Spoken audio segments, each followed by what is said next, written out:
My name is Cameron. I'm a student here at JTech, and today we're going to be doing engine mechanical testing on multiple vehicles. We're going to do some vacuum test, and these are some of the vacuum readings. What you want to do, you want to find a good port to plug in your vacuum hose. On this Colorado, this would be a good one right here. Take the vacuum hose.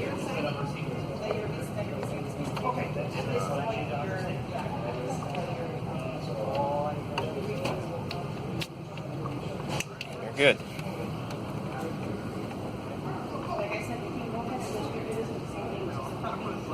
Once you have that hooked up, you run your vacuum gauge along the vehicle and try to get it inside the vehicle so you can get in and crank the vehicle, and at idle it's at 15, which it should be about 17 to 21.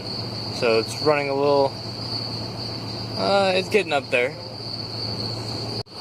Now we're going to do the snap test and the RPM test. We're going to drive the accelerator down really fast and watch the needle go to 0 and back up, and then we're going to hold it at 2,500 RPMs and watch what the needle does. Here's the snap test.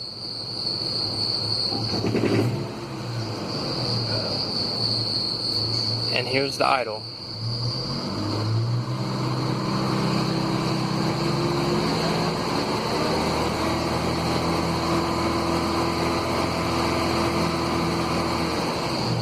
That's about right. Now what we're going to be doing is the running compression test. I already preset this up.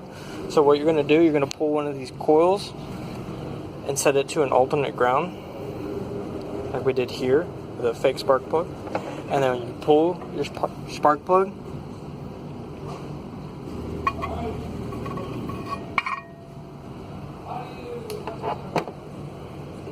and once you get that done, you find the correct hose that matches your spark plug, and you put it in there.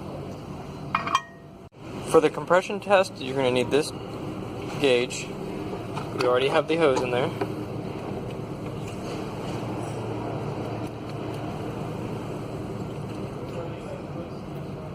And then turn on the vehicle. The vehicle is turned on. Release the pressure, and you'll watch the gauge go up.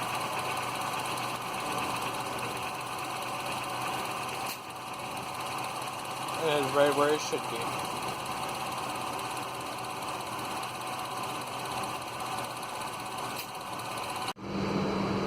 Here what we are doing is the non-running compression test.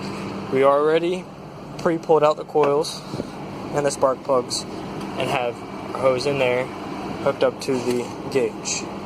And now what I'm going to have my partner do is turn over the vehicle, and once you see the first jump and the 5th jump is your reading.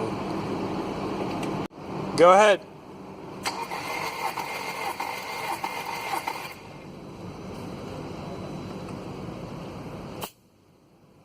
Here we are doing the cylinder leak test.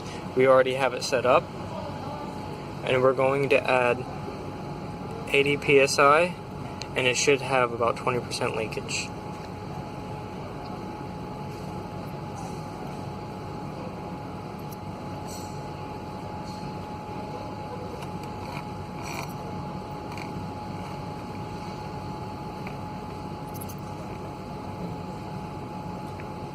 And we're good. Okay, now we're going to be doing the cylinder power balance check. Once you get your scan tool plugged up, you're going to plug in the VIN. And once you get the VIN plugged in, you scroll over and find the control select cylinder fuel cut. Click that. All data. Scroll down to the RPM and speed.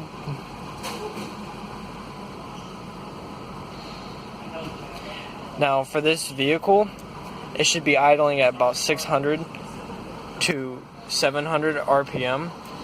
For your specific vehicle, you can check. Now what we're going to do, we're going to cut off each cylinder one at a time, the fuel for it, and we're going to go with number 1 first. It drops down to what it should be, about 600, 700. Cylinder number 2 drops down to about 600, 700. Cylinder number 3